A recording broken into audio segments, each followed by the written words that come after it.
大家好啊，歡迎嚟到我哋日更頻道啊。之前有同大家講過健力寶嘅企業故事啦，咁當中健力寶係曾經試過出現股權糾紛，後來賤價賣咗俾一個叫張海嘅男人，而我哋呢集呢，就係講呢個人啦。呢個男人呢，係被譽為係中國近30年嚟最神嘅企業家。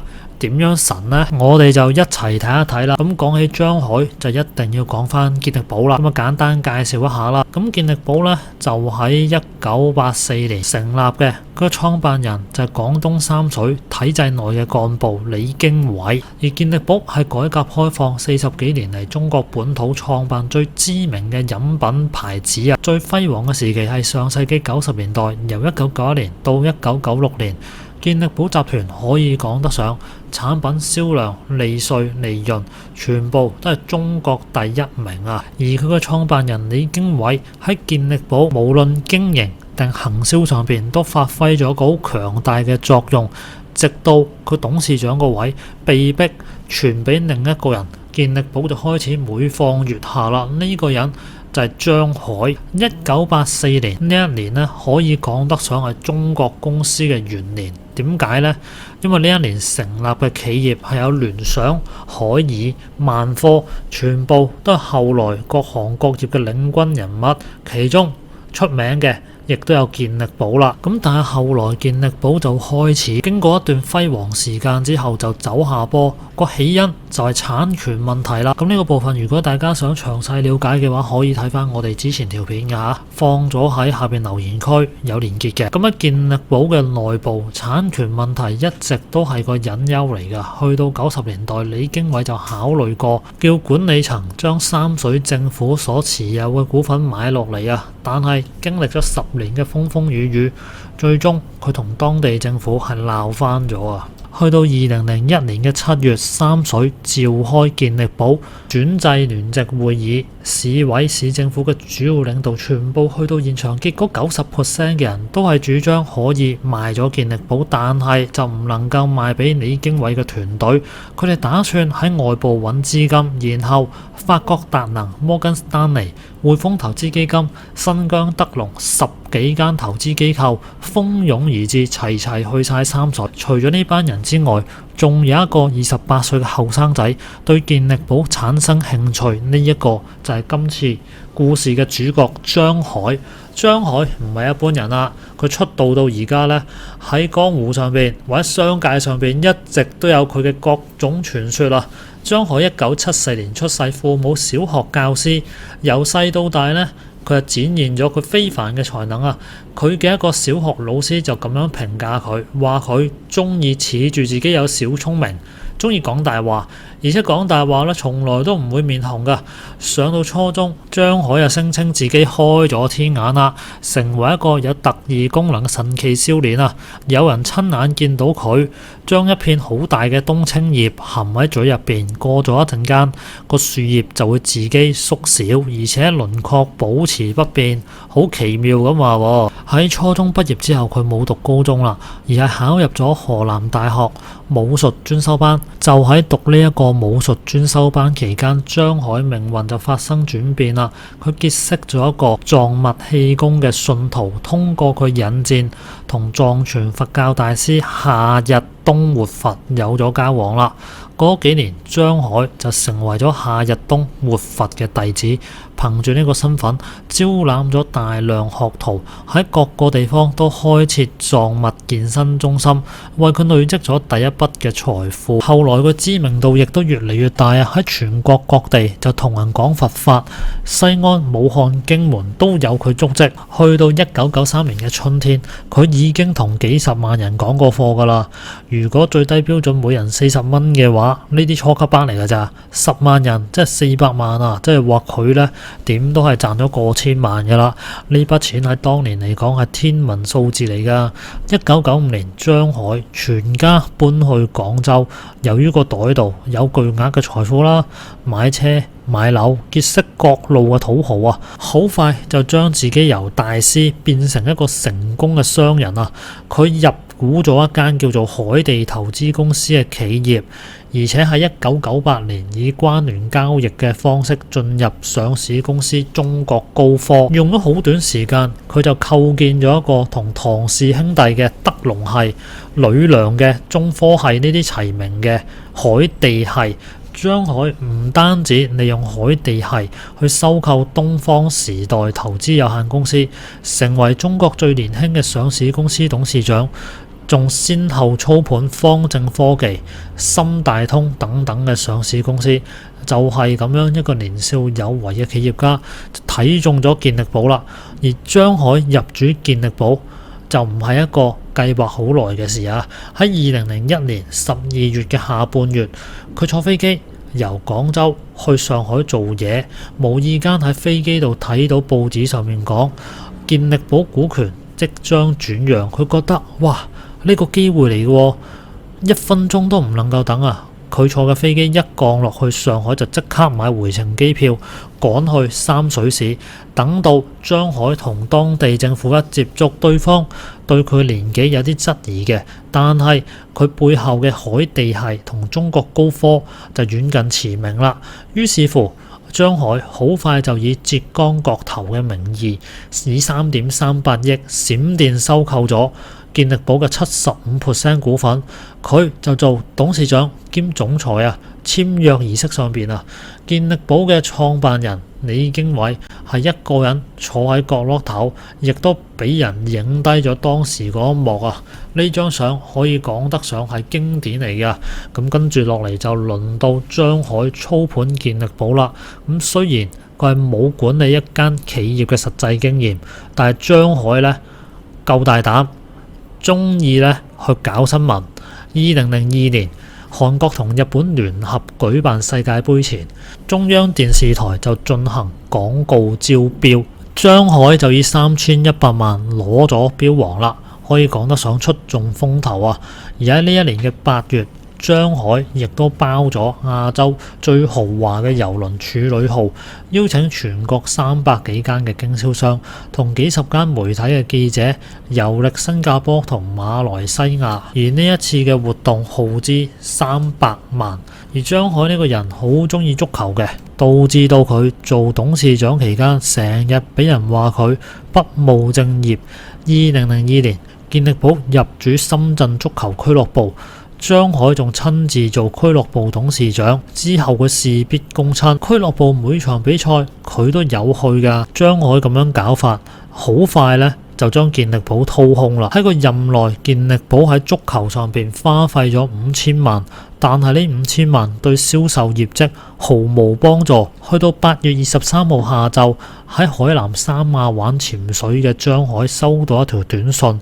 短信上面寫住董事會決議，你唔再係健力寶集團董事長兼總裁，就係咁樣。張海做咗2年董事長就冇得玩啦。而去到2005年3月24號啊，同朋友食緊飯嘅張海忽然之間就俾佛山警方拘留審查，個罪名就係涉嫌做假賬、虛假投資、侵吞健力寶嘅資金。而俾人拉嘅時候，張海係好有錢噶，嗰餐飯食咗4000蚊噶。張海最終被判有期徒刑15年啊！但係你唔好以為佢嘅故事嚟到呢度就結束啊，係未完噶。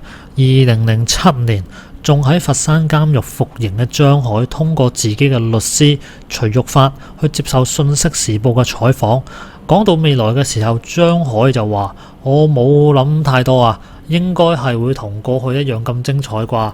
咁的而且確，張海後來所做嘅事呢係相當之精彩㗎。